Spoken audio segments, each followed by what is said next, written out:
Coming off a win against traditional Big 12 powerhouse Kansas. It's Arizona is set to take on Texas Tech. Texas Tech had an interesting game in their last one. They had a big lead at halftime, ended up having an offensive drought in the second half, but end up pulling out the game. These two teams split the regular season series, Subi, correct? Yes, they did.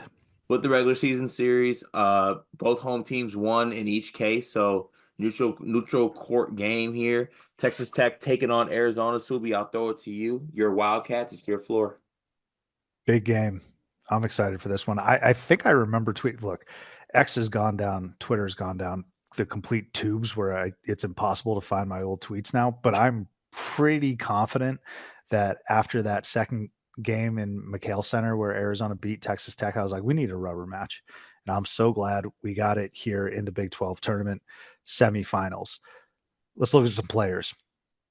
You got the best player in the Big 12, player of the year, JT Toppin. He's been tremendous coming off of a great game against Baylor, where some might even say he got outdueled by Norchad Omier, but that would require a 29 and 15 stat line from Omier. So JT Toppin was also tremendous. I think he had 26 and 10, and I expect him to be awesome in this game. Can Henry Vasar continue his hot streak, and can he, I don't want to say match because it's unfair to say, hey, Henry Vasar, go match the Big 12 player of the year, but hold his own. He did that in McHale Center, which was a complete 180 to what transpired in Lubbock, actually. So I know I say like Arizona hasn't gotten blown out by the score line.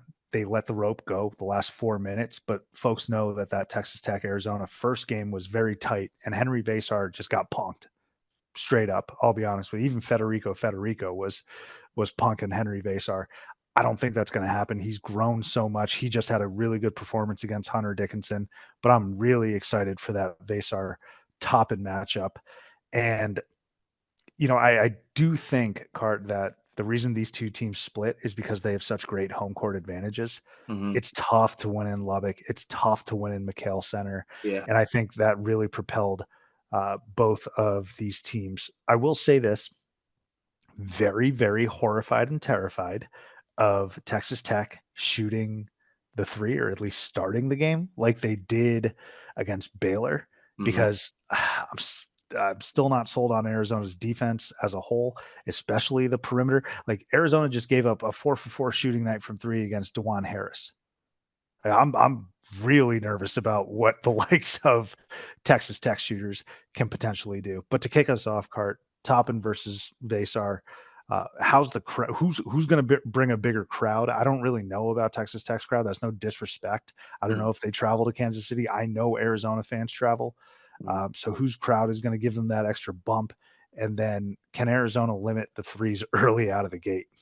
Yeah, and then obviously the questions with McMillan, who is the best shooter for Texas Tech, is he going to play? I feel like that really could flip this game because, like you stated, Texas Tech is one of the best 3-point shooting teams in the country, and a lot of that is because of Chance McMillan, also Christian Anderson, Darion Williams.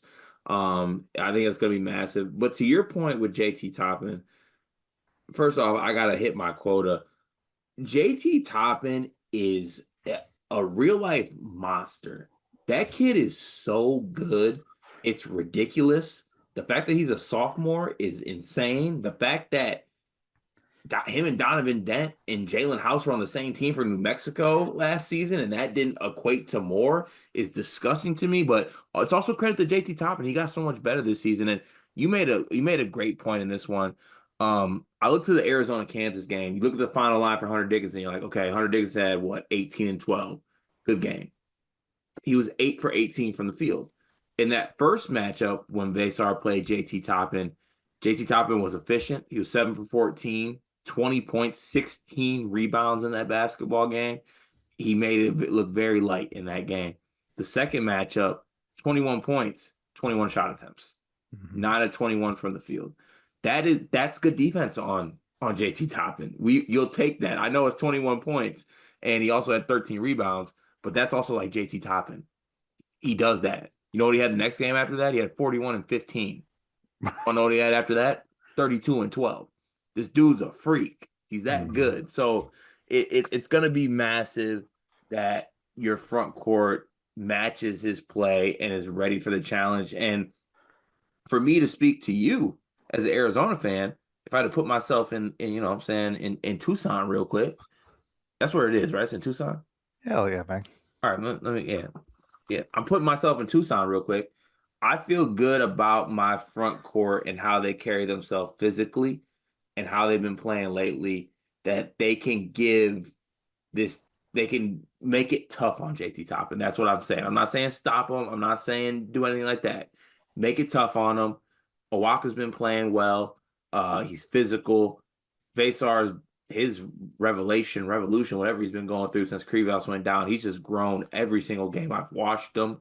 Um, it's going to be a hell of a matchup.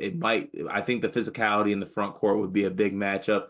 And then, like you said, 3-point shooting is going to be massive too. And as a fan of a team that can't hit 3-point shots, sometimes you just need a couple. Like, give me 7. I'm not even asking for anything crazy. Give me 7 for 20, 25, and I'll be on my merry way. Someone's gonna have to hit some threes in this game.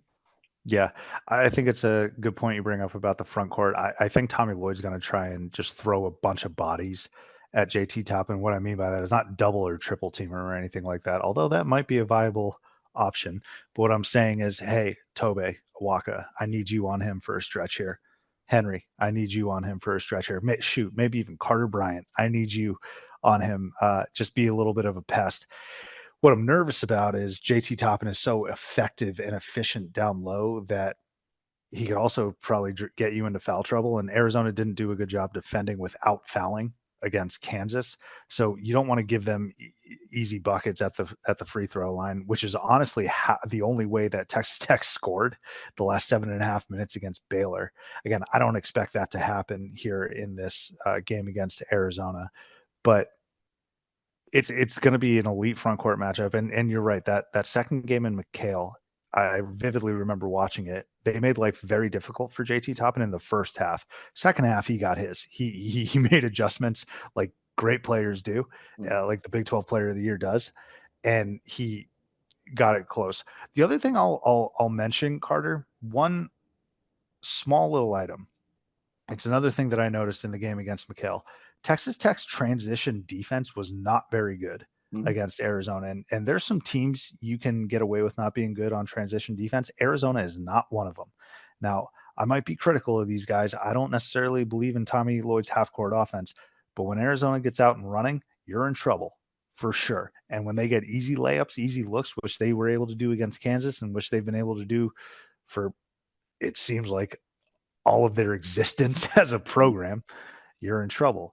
I vividly remember Grant McCaslin calling a timeout because Jaden Bradley got a wide open 3 because no one got back on transition defense, and he was furious. It was one of those like under 12 timeouts, not under 12 timeouts, but like it was 5 minutes into the game or something like that, and he was furious.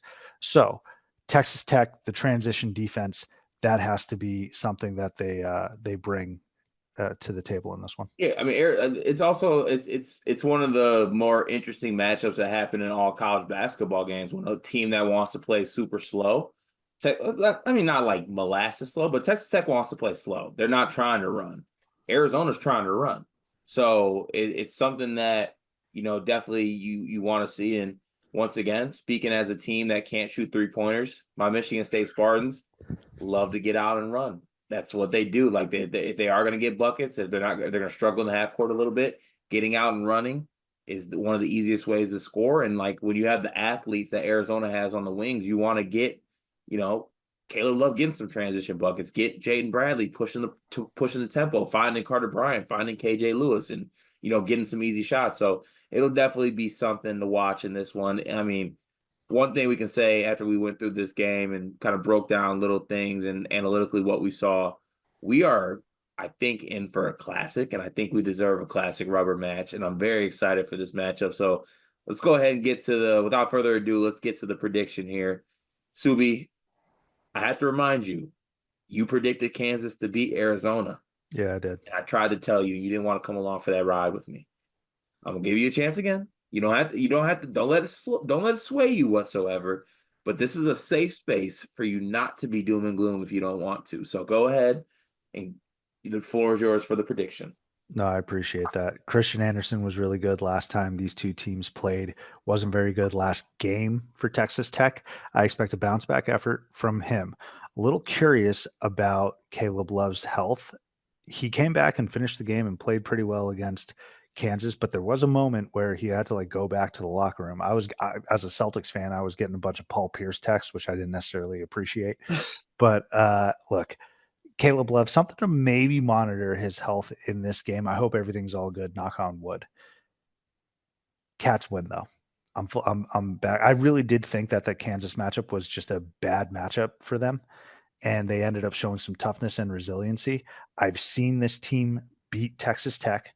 I've seen them compete with Texas Tech for 35 minutes in Lubbock. I think Cats win this one 80-75.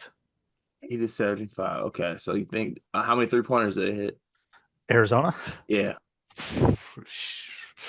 Oh man, see now I'm gonna say it and they're gonna go under. So I'll say like God, but if that comes to fruition, they have to hit some threes. I'll say cart five. If they're scoring 80, they got to hit at least what, 8 threes? They hit it. They got 88 with 8 threes and Right. only one in So the second. So no, I don't see that. Fine, 8 threes. Way to 8 go, threes. man! What a Hey, yeah. cursed content. That's All gonna be. right, They're gonna that's hit on like me. one. I really forced you into that one. You just try to go on your merry way with the prediction, and I had to just go on and make it about me there.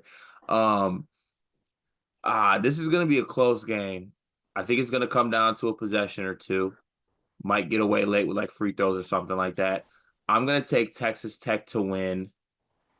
I'm gonna say 80, 82 to 70. 82 to 76, but it'll be close. Free throws will make it go late. I just think Texas Tech will hit enough threes to get them across the finish line. So, in any regard, I think we're in for a really good game. We'll have the recap no matter what the result over here on Supers Media YouTube channel. Thank y'all for tuning in to all of our content. We still got a couple more games to go for the Big 12 tournament, but we will have you covered for any previews or recaps. Be sure to tune in to Supers Media YouTube channel for all your March needs.